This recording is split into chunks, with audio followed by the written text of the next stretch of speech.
KBS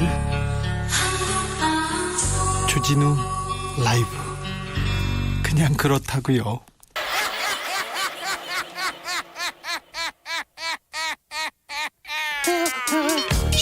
발로 뛰는 기자, 탐구하는 기자, 세상의 질문을 마구 던지는 기자, 기자가 본 오늘의 세상, 기자들의 수다. 라이브 기자실을 찾은 오늘의 기자는 은지옥엽. 네, 시사인 김은지입니다. 네, 잘 지내셨어? 네, 계속 뉴스가 많네요. 네, 뉴스가 많아서 잘 못 지내셨죠? 네, 기자로서는 힘든 시기입니다. 그런데 안 그런 적도 있었나 싶기도 하고요. 네, 그렇죠. 예. 그렇죠.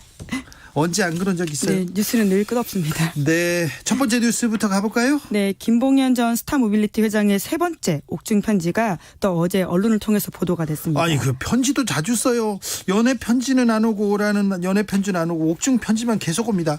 저도 사실은 저는 사실은 팬레터를 받는 기자이기 때문에 팬레터가 많이 왔었는데 언제부턴가 끊기고 감옥에서만 편지 와요. 감옥으로부터 온 편지는 다 억울해. 나는 바른데 내가 조금 실수를 했는데 검사가 나를 잡았다. 이런 사람들이 되게 많아요. 그래서 옥중 편지는 조금 가려들어야 됩니다. 김은지 기자가 그 편지들 내용 중에서 좀 의미 있는 부분만 가려왔습니다. 네. 자, 어떤 내용이었죠? 네, 또 기자한테는 소중한 자원이기도 한데요. 말씀처럼 또 가려드려야 될 부분도 있고 어떤 부분이 또 의미가 있는지 한번 짚어보려고 합니다. 예. 지금까지는 김봉현 전 회장의 입을 통해서 진행된 사건은 주로 여권 인사에게 집중되어 왔습니다.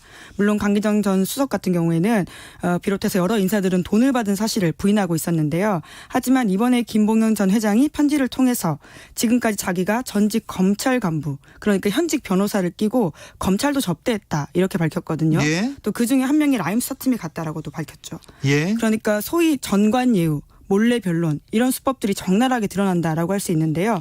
물론 김봉현 전 회장의 주장이 맞다라면요.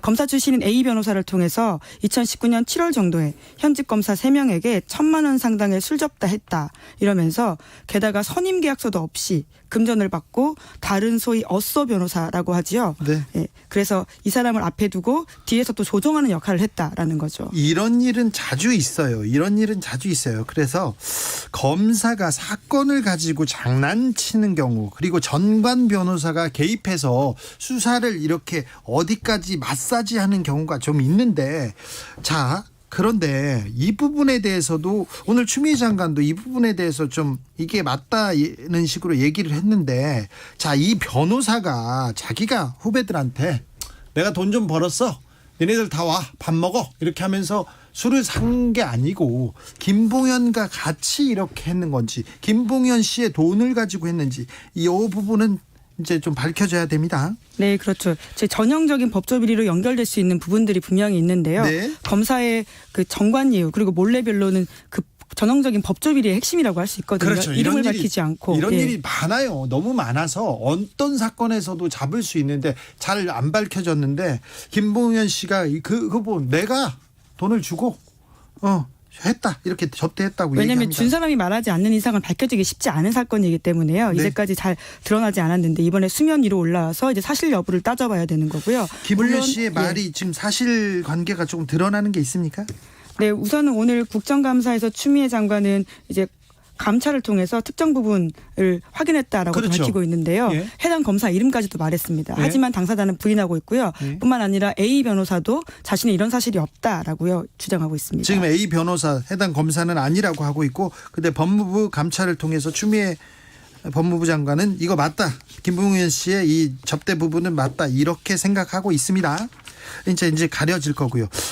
좀 검찰이 굉장히 좀 부도덕한 면이 좀 많이 있어요. 이 편지를 근거로 몇 가지 사실만 보면요. 네, 그러니까 여전히 바뀌지 않았다. 검찰개혁에 대한 목소리가 올라갈 수밖에 없는 행태들이 정말 많은데요. 과거에 같이 검찰개혁 필요하다라고 했던 구태의연한 수사 방식, 사실은 문제가 되는 수사 방식이 정말 많습니다. 네. 특히 주장이긴 한데요. 아직까지도요. 검찰이 김 전 회장의 도주를 도왔다 이런 내용도 있는데, 검찰이 직접 도왔다, 이 부분은 좀 검증하기는 어렵습니다. 그런데요. 네, 그 워딩이 굉장히 눈에 띕니다. 1도 2부 3백이라고 해서요. 일단 도망가고, 두 번째는 부인하고, 세 번째는 부인하거나 백을 쓴다. 이런 식의 워딩까지도 알려줬다라고 하는 거예요. 근데 1도 2부 3백은요 굉장히 유명한 말이에요. 그래서 검찰청 주변에서는요, 아마 법전에도 나올 수도 있어요. 그 동네에서는.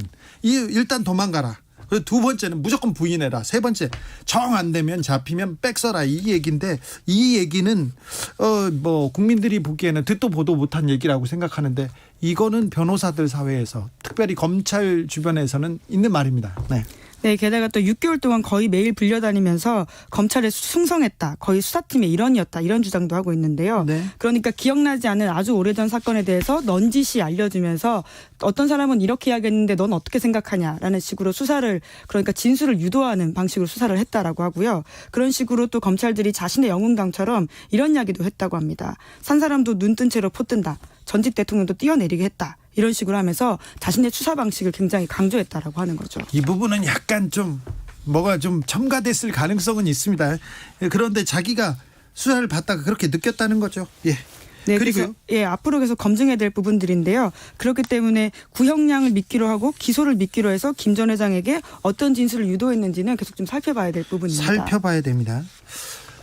제가 쓴 기사 중에 BBK 사건이 특검으로 가는 계기가 된 사건이 있었는데 그게 김경준 씨의 메모입니다. 2007년 있었던 사건이죠. 에리카 김 씨한테 받았는데 그때 담당 검사가 형이라고 부르라고 해라 그러면서 자꾸 그 담당 검사의 전화기를 빌려주는 거예요. 그래서 사적으로 친한 척한다라는 거죠. 친한 척하고 이제 너 전화해라 이렇게 하면서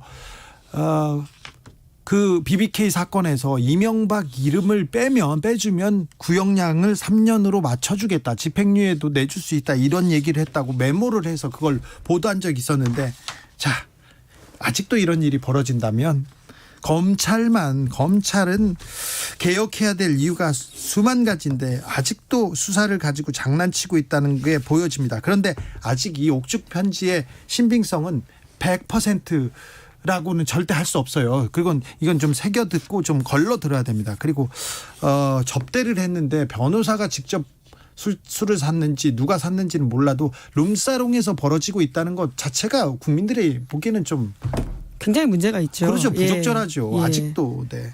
검사가 룸살롱 간다는 사실도 사실 황당한 이야기고요. 회식을 거기서 해요. 네, 여검사를 모시고도. 네, 일반인의 상식으로는 이해하기가 힘든 점들입니다. 네. 근데 많이 바뀌었는데 지금 굉장히 조심하거든요. 그런데 아직도 아주 극히 일부 검사들이 그런다는 얘기입니다. 물론 검찰 쪽에서는 이렇게 반론을 하고 있습니다.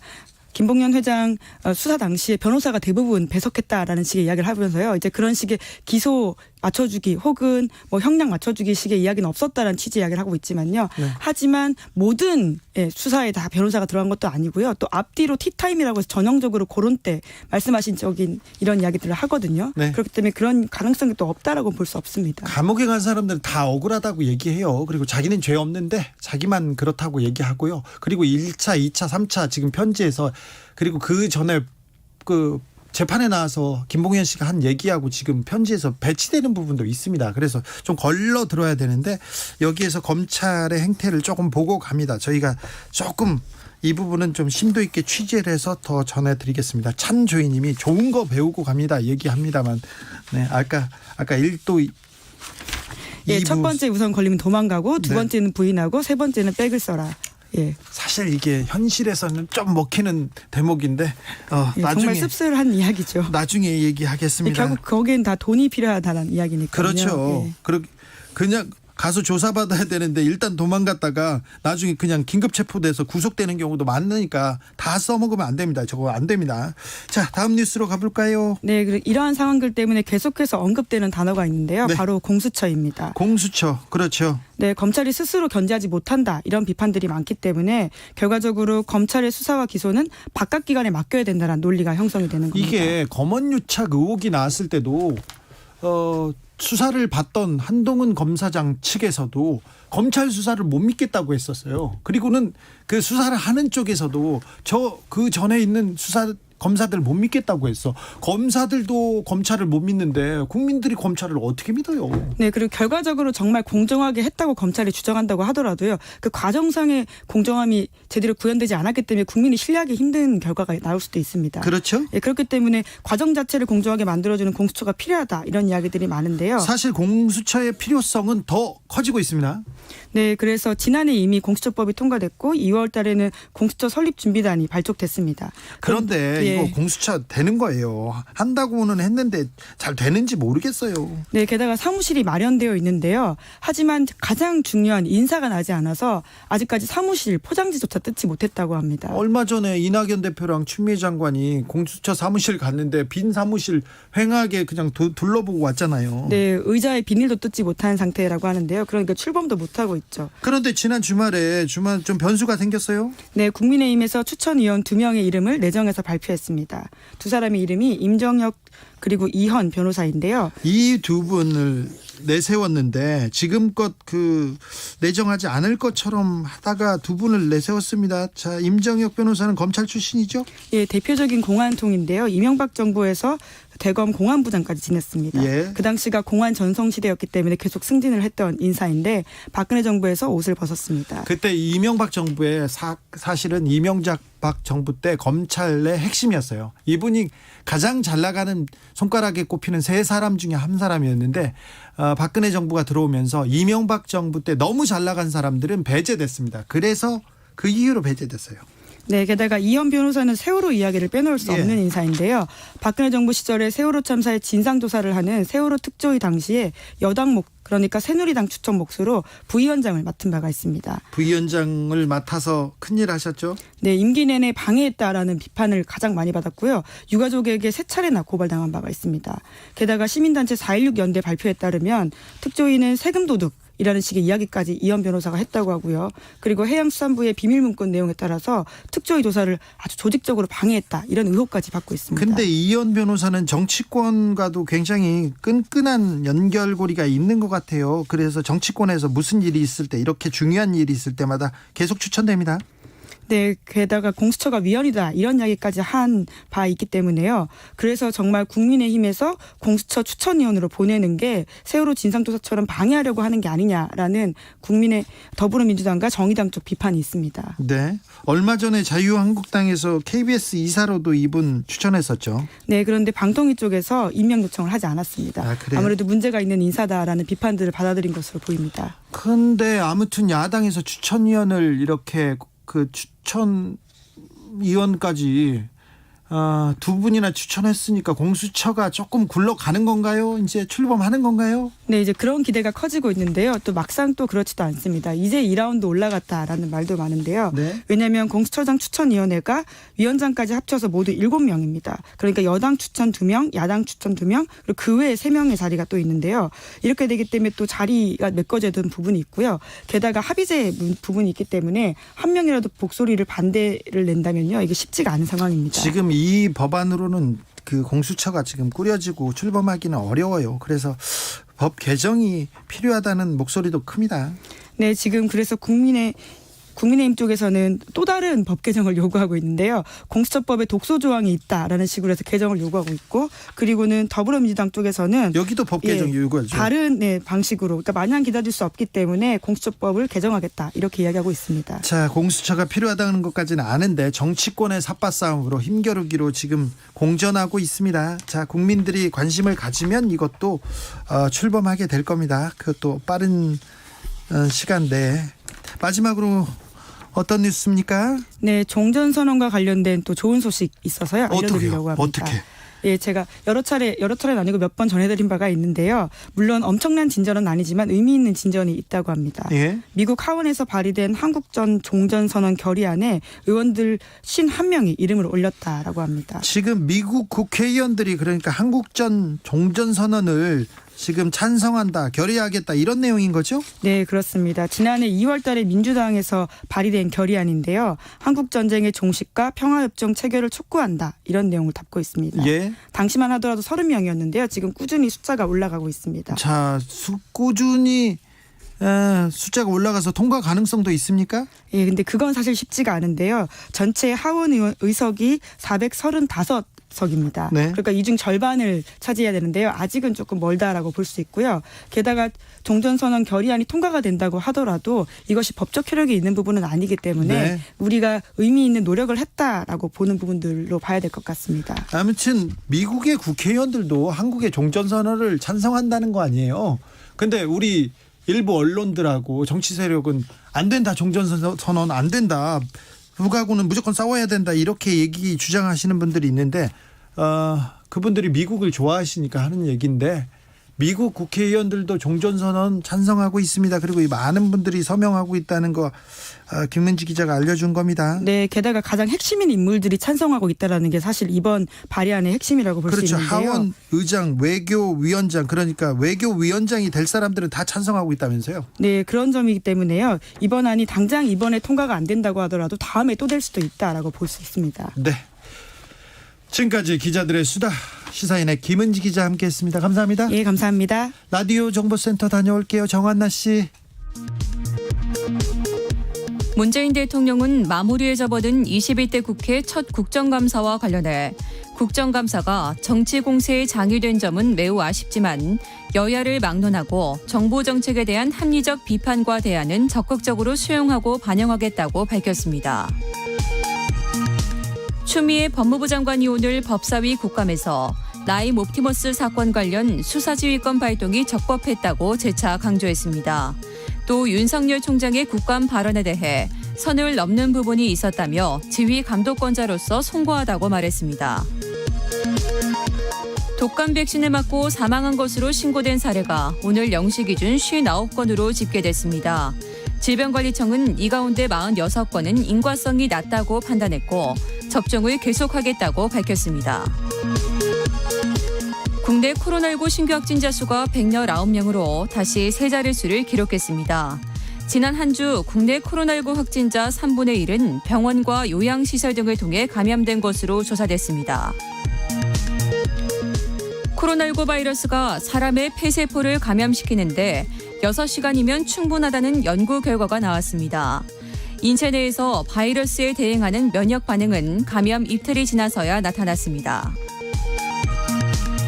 상사의 폭언 등으로 심한 정신적 고통을 호소하다가 극단적 선택을 한 고 김홍영 검사 사건과 관련해 검찰이 당시 상사였던 김대현 전 부장검사를 폭행 혐의로 불구속 기소했습니다. 지금까지 정보센터 뉴스 정원다였습니다.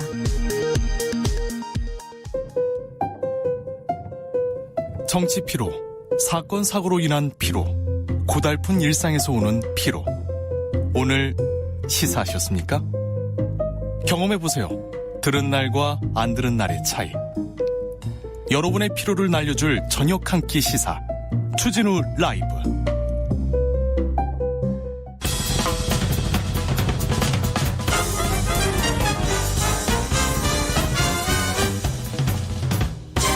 훅 인터뷰.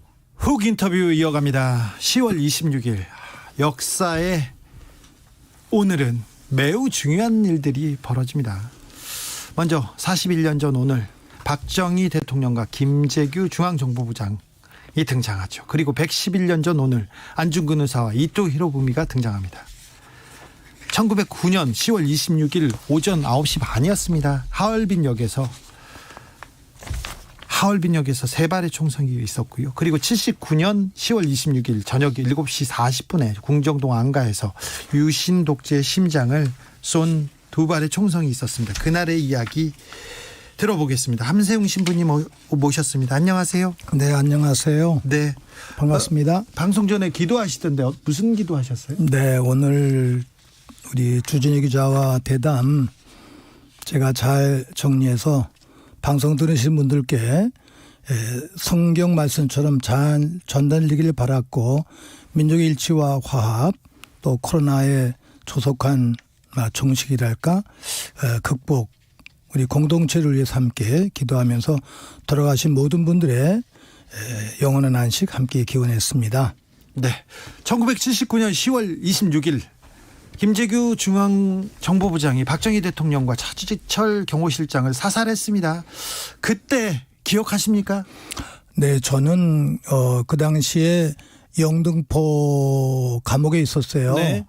영등포 교도소에 있었는데 그 다음 날 낮 시간에 이제 그 당시 같이 구속되었던 동아투이 기자 세 분으로부터 밖에 물들어 갔다가 방 앞에서 그 소식을 들었어요. 그러니까 79년 10월 27일 한 11시쯤 되겠죠. 네. 그 소식을 듣고 깜짝 놀랐어요. 예. 그리고 제 마음에 정말 전율을 느꼈고 예. 그냥 떠온 물을 방에 갖다 놓은 다음에 그냥 두 손 모으고 한 30분간 하느님께 기도를 올렸는데 제 눈에서 저절로 눈물이 막 나더라고요. 네.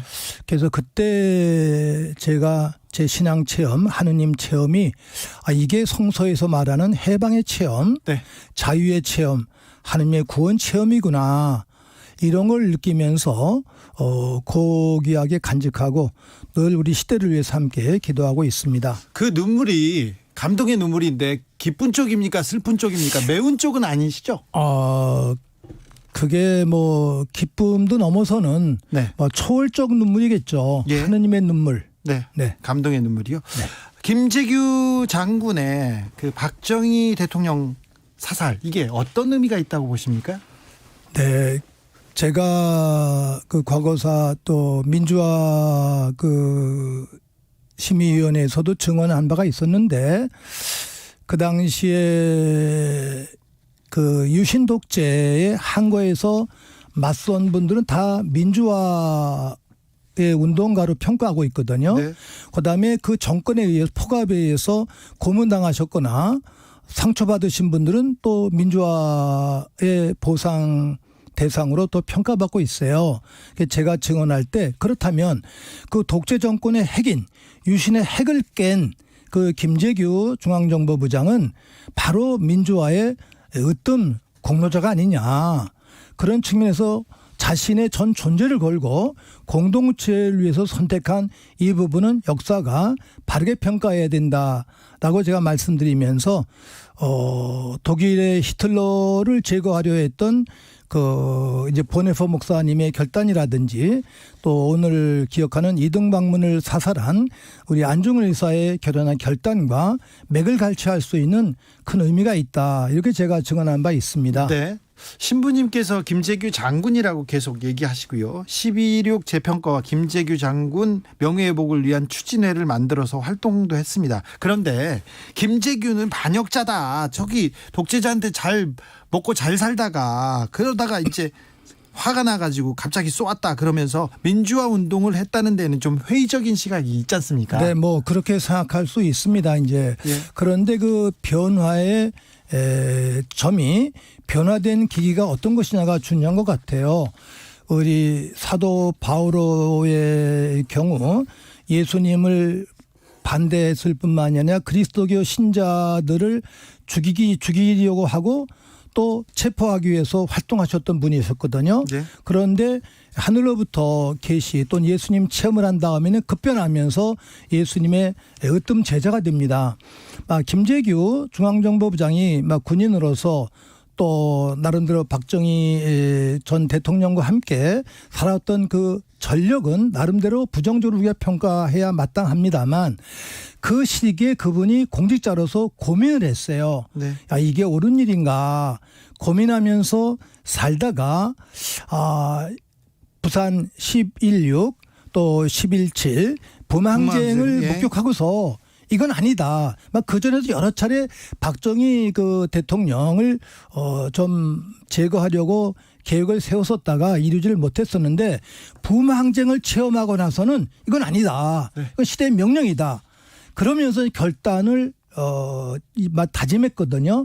이런 측면에서 김재규의 그 결단은 내적인 회심, 공동체를 위한 회심, 민족 전체를 위한 자기 봉헌, 목숨을 건 아름다운 결단이라고 우리가 마땅히 평가해야 된다. 이렇게 저는 생각을 하고 있습니다. 자, 우리 공화당이 서울 광화문 광장에서 박정희 전 대통령 분향소를 설치하기도 했습니다. 그런데 이제 박정희 시대는 끝난 건가요? 끝났다 안 끝났다 하기보다는 그 시대가 이제 가면은 다 정리가 될 텐데 아직도 우리 시대가 그만큼 좀 미숙하다 그럴까 좀 덜 성숙했다 그럴까 그런 내용들인데 그런 시대에 대한 가치관을 갖는 분들도 계실 수 있겠습니다만 그럼에도 불구하고 역사의 물줄기는 늘 하늘을 향해서 또는 질을 향해서 정의를 향해서 공동선을 향해서 나가기 때문에 그런 분들의 그 선택은 저절로 이렇게 녹을 수 있는 또 사라질 수 있는 현상이 아닐까 이렇게 저는 해석을 합니다. 김재규 전 중정부장이 그 거사 이후에 그러니까 11.6 이후에 재판을 받으면서 그리고 사형 직전까지 여러 얘기를 남겼는데 민주주의에 큰 그 역사적 의미가 있는 말들이 많았죠. 네. 그분이 이제 이렇게 호소하셨어요. 내가 나를 살려라. 날 살리면 내가 중앙정부장으로서 우리 시대의 모든 공직자들 또는 재벌들, 기업들 그분들의 모든 행업을 내가 다 잘 알고 있다. 네. 그게 우리 시대 비리를 깨끗하게 한번 척결해야 된다. 내가 나만 이걸 척결할 수 있다. 아니 근데 내가 그 정보를 다 가지고 있으니까. 무서우니까 죽기 싫으니까 내가 아닙니다. 그런 거 아니에요? 아니요. 그렇게 하고 나면 나는 내 스스로 죽겠다. 아, 그러면요? 그러셨어요. 아, 네. 난 이 점을 높이 평가. 왜냐하면 내용을 알아야지 우리가 정리하는데 이분만이 그 모든 정보를 가지고 계시거든요. 시대를 한번 정리하고 나는 그때 죽겠다 네, 이렇게 네, 했군요. 네. 네. 살려달라는 게 아니라 네네. 1909년 10월 26일로 가보겠습니다. 이 안중근 의사가 이토 히로부미를 사살했습니다. 신부님이 안중근 의사 기념사업회 이사장이기도 하는데 자 오늘날 우리가 안중근 의사를 기억해야 되는 이유가 어디에 있습니까? 네, 오늘 아침에 우리 쇼창원 안중근 의사 빈 무덤에서 많은 분들 모여서 111주년 의거 추모 우리가 기념행사를 거행했습니다. 이제 거기서 우리 안충석 신부님, 이준식 독립관장, 또 김원용 광복회장 세 분이 말씀해 주셨는데 그 세 분의 말씀을 종합하면 안중근 의사의 그 정신과 삶을 신학적으로 육화시켜야 된다. 체화시켜야 된다. 내 마음에 간직해야 된다. 오늘 우리가 또 다른 제2의 안중근, 제3의 안중근이 돼야 된다. 이런 말씀들을 하셨는데 아니 근데 신부님 오늘날 또 다 안중근 돼가지고 총 들고 다 나가면 어떡해요? 아니죠. 안 의사는 평화를 말씀하셨잖아요. 네. 총은 한 번만 함부로 쏘는 게 아니고 예. 결정적으로 한 번만 쏘고 그다음엔 평화를 네. 위해서 사셨거든요. 네. 예. 이런 의미로 말씀드리는 건데 우리 주진희 기자님 아직 살아계시니까 네. 한번 죽음을 결단하셔야 돼요. 그 누구를 공동체를 위해서 신부님 평화 공존을 위해서. 저는 그만해도 되는 거 아닌가 생각한 안중근 의사는 북한에서도 굉장히 존경받는 인물입니다. 남과 북에서 존경받는 분들이 별로 없어요. 역사적 그 식견의 차이 때문에. 그런데 안중근 의사는 북에서도 존경받습니다. 존경받는 영웅인데 그래서 12.6 때는 북하고 같이 중국에서 행사를 해오곤 했는데 올해는 코로나도 있고 남북관계 경색으로 못했습니다. 여기에서도 좀 아쉬움이 있으시죠? 그렇죠. 늘 이제 북의 관계자들과 연락을 주고받으면서 북의 관계자들도 이제 안타까워하시고 저희들도 또 마음이 아쉽고 그런데 지난해까지 이제 같이 했다가 올해는 3월 순국 행사도 못했고 네.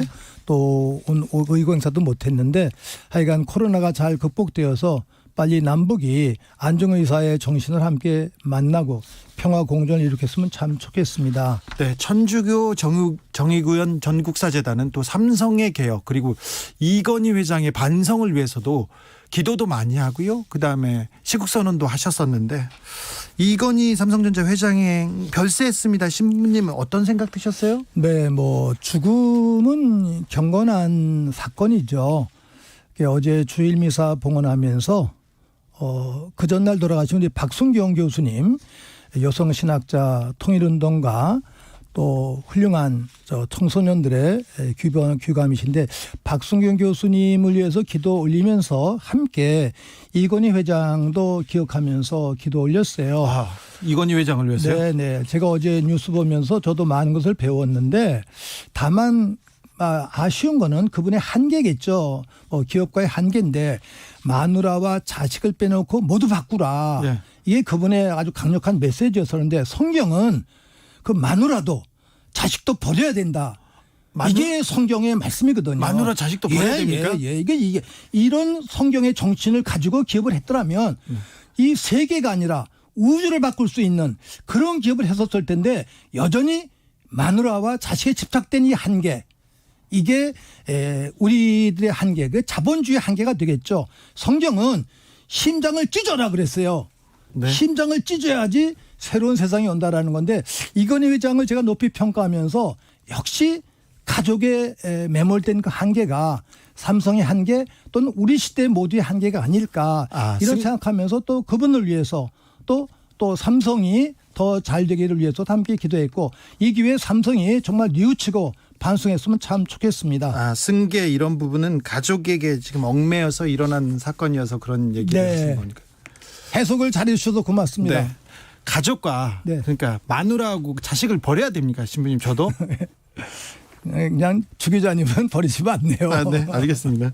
다른 여자 사귀실까 봐. 아니 왜 그런 소리 하세요, 신부님? 신부님, 암흑 속의 횃불이라고 세종문화회관에서 서혜전 여시더라고요, 신부님. 네. 언제부터 이렇게 글을 쓰셨어요? 제가 어려서 좀 쓰다가 중간에 좀 쉬다가 결정적으로 2년 전부터 좀 집중을 해서 썼어요. 왜 글을 쓰십니까? 제가 이제 은퇴했는데 좀 여생을 저도 아름답게 마감하고 싶었고, 또 어려서 배운 게 소도라고 배웠잖아요. 예. 도 닦는 마음으로 갈까 그랬더니 그 서예 가르치신 분이 이 도 닦는 거 아닙니다. 그러면서 이 목숨을 건 결단입니다 이러시더라고요. 이분이. 글을 쓰는 게 목숨을 건 결단이요? 예. 그래서 제가 깜짝 놀라면서 예수님 십자가, 안중근 의사, 또 민족의 화요일치를 위해서 희생되신 모든 분들, 이런 분들을 마음속에 모시면서 했는데, 이분이 글자 하나하나에 자기의 생명이 들어가야 된다. 네. 피가 들어가야 된다. 뼈대가 형성되고 근육이 형성돼야 된다. 이렇게 말씀하시는 거예요. 네. 그래서 제가 이 서예를 쓰면서 배운 거는 이거는 생명을 만드는 일이구나. 네. 이런 걸 제가 배우면서 집중하게 되었습니다. 신부님 신부님 글씨에는 그런 게 피가 섞여 있습니까? 혹시 아직 이렇게 피까지는 못 가고 네. 조금 근육은 좀 있는 것 같아요. 먹물에다 좀 섞으신 건 아니죠? 네. 여기까지 듣겠습니다. 지금까지 함세웅 근데 신부님이었습니다. 나 조금 하나 더 말씀하고 싶은데. 이제 끝났는데요. 그래, 아니요. 안 돼. 1분만. 그러세요. 네. 새마을 운동, 네. 박정희 대통령의 업적으로 높이 네. 평가받는데, 제가 10월 13일에 우리 가톨릭 관계자들 한 13분하고 새마을 중앙운동본부 네. 분당을 방문했어요. 가보셨어요? 네네. 정성원 이사장을 제가 가서 만나고 회원들 다 만났는데, 네. 돌아봤는데, 정성원 이사장이 되신 다음에 새마을 운동을 아름답게 변혁시키고 계세요. 지금요? 네, 그래서 제가 새마을 운동의 기초는 시작은 조금 부족했었지만 네. 그걸 아름답게 변화시켜야 되겠구나. 예를 들어서 환경운동뿐이 아니라 환경운동을 넘어서서 생명운동으로, 생명을 살리는 운동으로, 우리가 강조하는데 평등뿐이 아니라 평등을 넘어서서 평화를 지향하자. 또 인권을 모두 강조하지 않습니까? 네. 인권 중요한데 인권을 넘어서서 공경하자. 서로 공경하자. 근데 사람뿐이 아니라 자연도 공경해야 된다. 지구도. 이게 코로나를 이길 수 있는 가장 큰 무기가 자연을 공경해. 공기도 공경하고 네. 물도 공경하고 돌도 공경하고. 그래서 우리 어렸을 때 우리가 샤머니즘이라고 조금 경시했던 우리들의 옛 문화 속에 아름다운 신적 요소가 담겨져 있구나를 확신해서 정성원 이사장님의 새마을 운동 높이 평가하면서 박정희가 시작한 것이 조금 부족했지만 그걸 승화시키는 자세, 우리 모두가 그런 자세를 지었으면 참 좋겠습니다. 알겠어요. 이제 가세요, 신부님. 지금까지 함세웅 신부님이었습니다. 감사합니다. 고맙습니다. 교통정보센터 다녀오겠습니다. 김한나 씨. 네, 지금 돌발 상황들을 주의하셔야겠는데요. 중부 내륙고속도로 지선 창원 쪽입니다. 옥포 분기점 1, 2차로에서 화물차 사고를 처리하고 있어서 도로가 혼잡하고요. 중부 내륙고속도로 양평 쪽은 고령 분기점 부근에서 작업을 하고 있어서 1km 정체되고 있습니다. 더 가서 북여주 부근 갓길에서도 승용차 관련 사고를 처리하고 있어서 더 주의 운전하셔야겠습니다.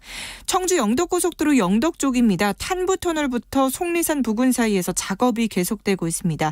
뒤로 보은나들목에서 속리산 나들목까지 5km 사이를 차들이 줄지어 지나고 있고요. 서해안고속도로 서울 쪽은 홍성 부근에서 짧게 밀리다가 서평택 분기점 부근에서 화성 휴게소까지 13km, 또 매송 휴게소에서 용담 터널까지 3km 더디게 지나고 있고요. 다시 금천 부근에서도 속도 떨어지고 있습니다. KBS 교통정보센터였습니다. 주진우 라이브.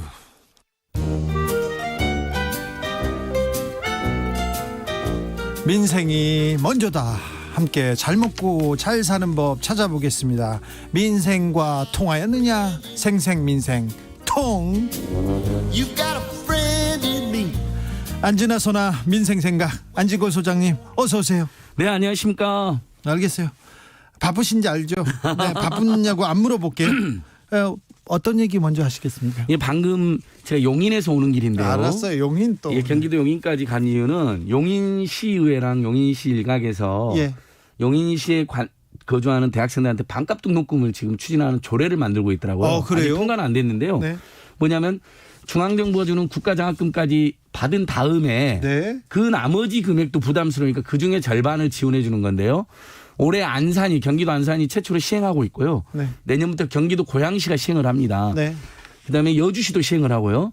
네 번째로 이제 용인도 하겠다는 겁니다. 그래서 제가 가가지고 이렇게 이제 우리나라 유럽처럼 대학까지 무상교육 할 때가 됐다 이런 캠페인도 했는데 무상교육까지 가려면 돈이 많이 들고 국민적 합의를 거쳐야 되니까 지방정부가 나서서 관내 대학생들의 반값 등록금을 실현하기 위해서 1인당 150만에서 200만 원 한도로 지원하는 건 의미가 있는 것 같았습니다. 그래서 네. 각 지역마다 반값 등록금 지원 조례가 확산되고 있다는 민생 소식 전달하면서 시작하겠습니다. 아이고, 네. 잘 전달하셨어요. 예. 자, 또 어떤 일로 바쁘세요? 예, 그다음에 이제 지난주에 저희들이 밝혀낸 최고의 이슈는 네. 그동안 이제 나경원 아드님이 박영원 전 네. 의원 얘기는 좀 그만해요. 그러니까 요것만 팩트만 팩트만 그 대신 그만해. 논문을 쓰는 걸 서울대 의대 교수라든 대학원생들이 엄청 도와주고 고등학생 알 수 없는 내용을 아이디어를 냈다. 서울대 교수가 여기까지 실토를 했잖아요. 예.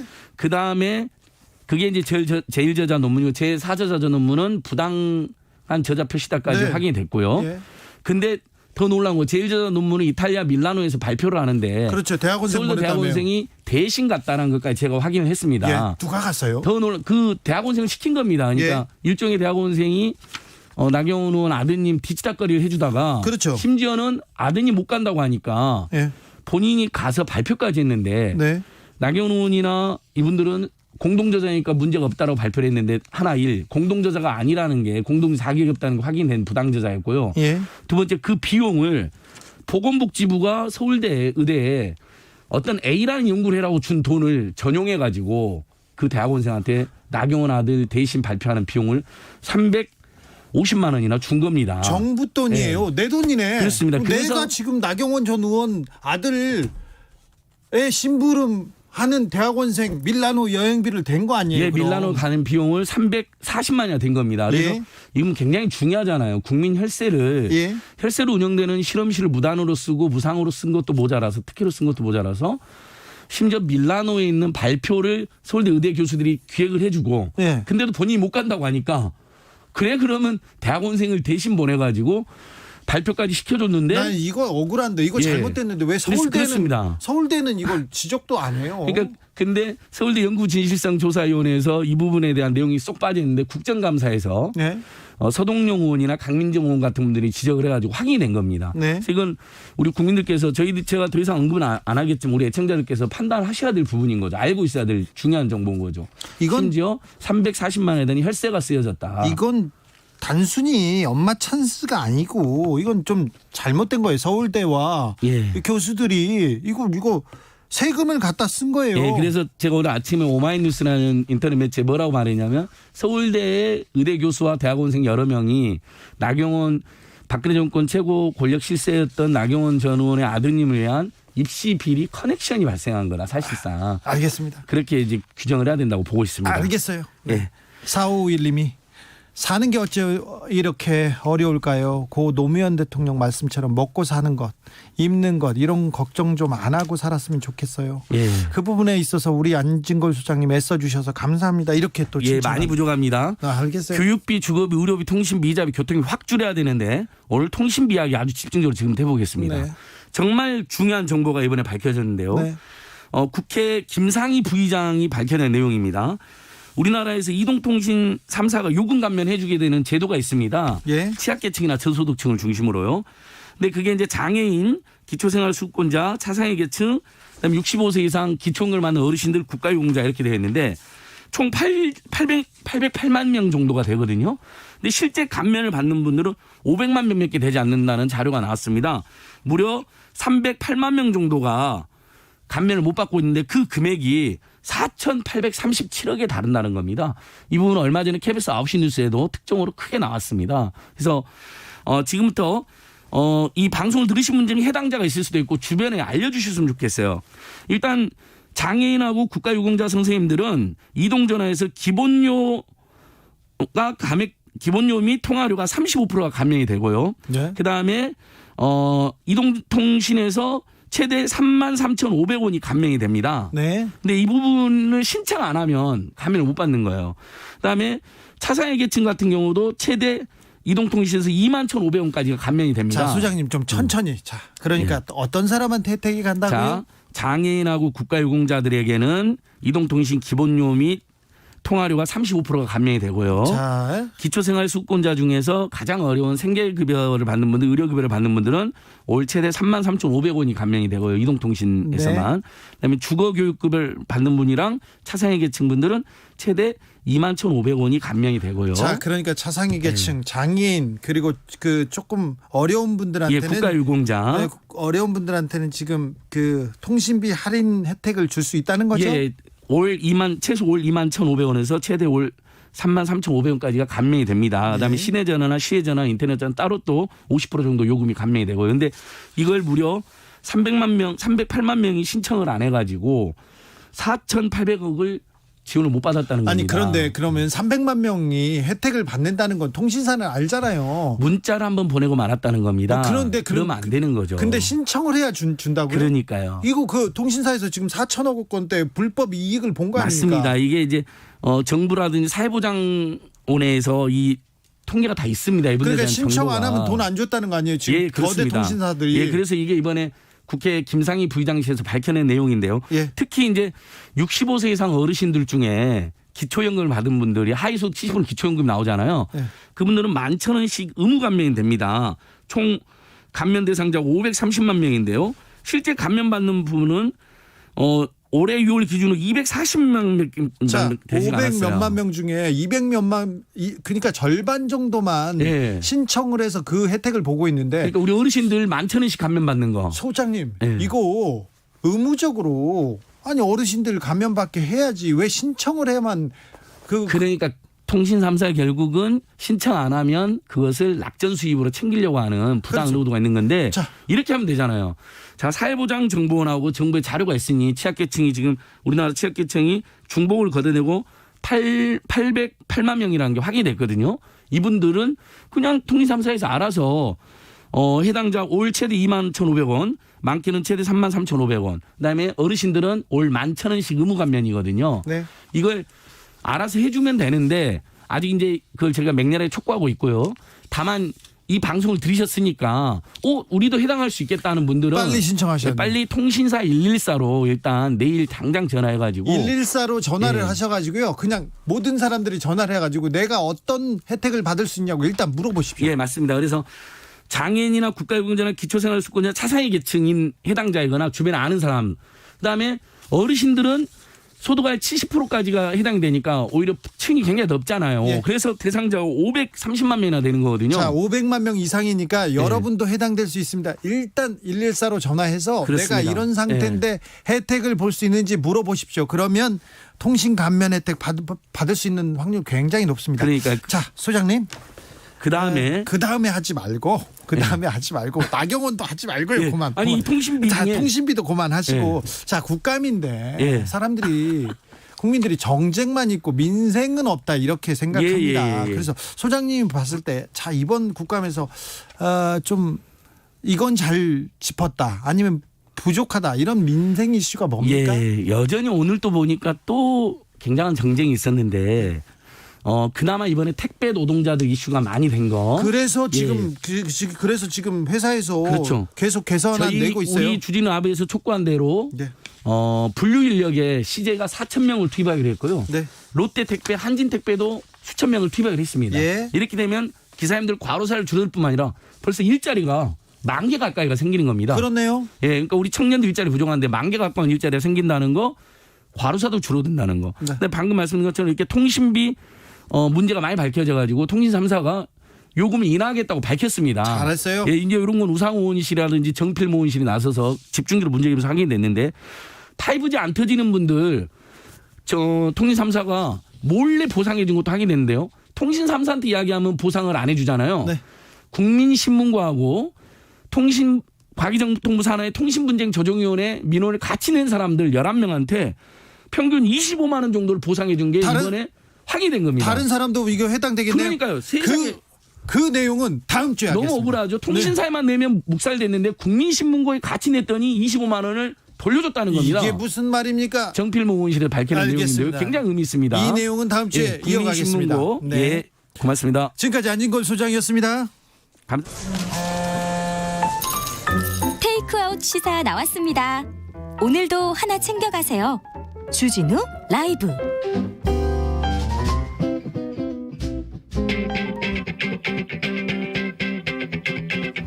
국회 할 말 있습니까? 국회의원한테 민원 넣고 싶으세요? 그렇다면 잘 오셨습니다. 21대 국회 으뜸 친절왕 박주민과 함께하는 주민센터. 자, 국회 법사위에서 지금 법무부 종합감사가 한창 진행 중입니다. 현장에 있는 박주민 통신원 연결했습니다. 박주민 의원 안녕하세요. 네, 안녕하십니까. 네, 오늘 국정감사 마지막 날인데 어떻게 보내고 있어요? 종합감사라 그래서요. 네. 각 상임위별로 피감기관들 전체를 다 모아놓고 감사 기간 동안 나왔던 여러 의문에 대해서 이제 정리하는 질문, 답변 진행하는 시간 보내고 있습니다. 네, 추미애 법무부 장관 오늘 출석했던데 오늘 네. 어떤 질문하셨어요? 저는 이제 옵티머스 사건 관련돼서 예. 한국전파진흥원에서 2018년 10월에 수사 의뢰를 냈고 그것이 이제 2019년 5월에 무혐의 처분으로 전부 다 이제 무죄로 풀려나게 됐거든요. 그때 수사를 잘했으면 피해를 줄였을 수도 있는데요. 그렇죠. 왜냐하면 그때 무혐의 결정이 난 뒤에 이제 공적 기관들이 별 문제 없나 보다라고 해서 투자를 시작했고 예. 공적 기관이 이제 들어가니까 민간 기업도 들어가고 투자자들도, 개인도 네, 들어갔죠. 그렇죠. 민간 투자자들이 공적 기관이 투자하는데 뭐 이러고 막 들어서 대략 한 8천억 넘게 그 이후에 이제 투자가 돼요. 예. 근데 이제 무혐의 처분했던 그 내용과 똑같은 거의 대동소이한 내용으로 나중에 남부지검에서 관련자들 다 기소하거든요. 예. 그러니까 말씀하셨던 대로 2018년 10월 그 수사 의뢰된 건을 제대로 처리했으면 피해자들을 없애거나 아니면 아예 많이 줄일 수 있었던 사안인데 네. 그 당시 이제 그 서울중앙지검장이 바로 윤석열 예. 검찰총장입니다. 예. 근데 지난번에 이제 대검 그 국정감사 때 윤석열 총장이 출석을 해서 그 사건은 부장 전결, 그러니까 수사를 담당하는 그 형사 6부의 부장이 결정을 내리면 그냥 끝나는 사건이었기 때문에 네. 자기는 모르고 보고받은 것도 없다 이렇게 얘기를 했었는데 네. 제가 오늘 그 위임 정결 규정을 봤더니 부장 정결이 아니고요. 차장 정결, 그러니까 부장 위에 차장이 있고 차장 위에 총장이 있지 않습니까? 그래서 예. 차장 정결 사항이어서 사실상 위임 정결 규정도 위반한 것 아니냐. 예. 그럼 위임 정결 규정을 위반해 가면서까지 왜 그 부장한테 결론을 지으라고 했을까? 예. 그거 관련된 의혹을 질문을 했습니다. 예. 네. 그래서 뭐라고 하던가요, 장관이? 장관 입장에서도 그런 게 의심스럽다. 예. 왜냐하면 이제 그 부장이 이제 윤석열 검찰총장의 왼팔 오른팔 하는 사람이었거든요. 예. 그다음에 그 당시에 이제 옵티머스 측 변호인으로 추정되고 있는 사람도 이제 박영수 특검팀에서 윤석열 총장과 같이 근무했었던, 그러니까 이제 어떻게 보면 세 명이 좀 가까운 관계인 거죠. 그래서 네. 혹시나 그런 인연이 작용했던 것 아닌가라는 의심이 좀 들기 때문에 감찰을 한번 할 예정이다 이렇게 답변을 했죠. 알겠습니다. 그리고 오늘 추미애 법무장관 그 국감에서 어떤 얘기 했습니까? 뭐가 기억에 남습니까?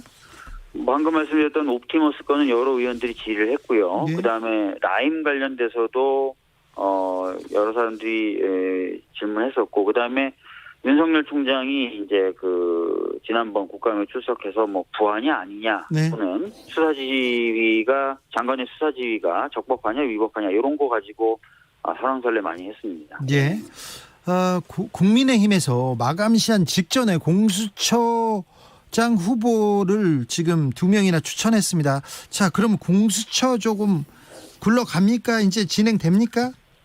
지금 말씀하신 대로 공수처장 후보 추천위원회의 위원을 추천한 건데요. 예. 추천된 분들이 이제 참 널리 알려진 분들인 네. 것 같아요. 특히 네. 이제 이현이라는 분은 세월호 때문에 많이 아시죠? 그렇죠. 잘. 예, 세월호 참사 특별조사위원회에 부위원장 하시면서 그 당시에 오히려 무력화시켰다 그 위원회를 네. 그것으로 유명하고 또 정보고무공단인 것으로 기억하고 있는데 거기 이사장이셨다가 또 별로 좀 안 좋은 일로 이제 그만두시고 막 이렇게 하셨던 것으로 네. 제가 기억을 하는데 네. 과연 이분들이 그 공수처 출범에 협조적일 것인가 아니면 시간을 끌면서 오히려 지연시킬 것인가 이런 걱정이 되는 거죠. 예. 그래도 일단 추천은 했으니 이제 그 절차대로 진행은 될 거 아니에요. 근데 아시다시피 그 추천위원회에서 이제 회의가 제대로 잘 진행이 돼야 되는 거고요. 두 번째는 괜찮은 사람이라면 야당이 이제 비토권 행사하기보다는 뭐 이 사람이면 괜찮겠다라고 해줘야 되는데 만약에 괜찮은 사람이다 하더라도 이제 시간을 끌기 위한 그런 정치적 목적의 비토권 행사하게 된다면 출범 자체가 굉장히 지연되겠죠. 예. 네. 그런 것들이 걱정이란 겁니다. 지연되고 멈추고 계속 그러는데 조금 어떻게 좀 국회가 좀 잘 굴러가고 일하는 국회처럼 보일 수는 없을까요? 그 좀 다른 방법은 없을까요? 그래서 저희 그 여당 법사위원들은 그 이미 예고한 대로 27일 이렇게 소위를 열어서 일단 법안들을 논의하자. 그러니까 공수처법 개정안을 포함해서 논의를 좀 해보자 이런 입장을 아직 고수하고 있습니다. 네. 자, 그럼 법사위는 이제 국감 끝나면요. 박주민 의원은 뭐 이제 어떤 문제로 어떤 현안으로 돌아가서 이제 일하게 됩니까? 네, 이번 주하고 다음 주에서 제가 이제 그 준비해왔던 중요 법안들이 차례차례 이제 아마 발의가 될 겁니다. 먼저는 그 세월호 참사 진상규명을 위한 그 사참위법 개정안을 발의하게 될 거고요. 예. 두 번째는 낙태죄 관련돼서 형법에서 처벌 조항을 완전히 드러낸 그런 법을 발의를 할 거고, 그 다음에 중대재해기업처벌도 지금 준비하고 있어서 발의를 할 예정입니다. 예. 자, 주민센터장이 국감 때문에 오랫동안 고생하고 오랫동안 자리를 비웠습니다. 자, 국감 마지막까지 고생해 주시고요. 다음 주에는 스튜디오에서 뵙겠습니다. 네, 다음 주에 뵙겠습니다. 네, 기운 내세요. 네, 네. 박효신의 가을 편지 들으면서 주진우 라이브 마무리하겠습니다. 저는 내일 5시 5분에 돌아오겠습니다. 지금까지 주진우였습니다. 가을에 편지를 하겠어요. 누구라도 그대가 돼요. 받아주세요.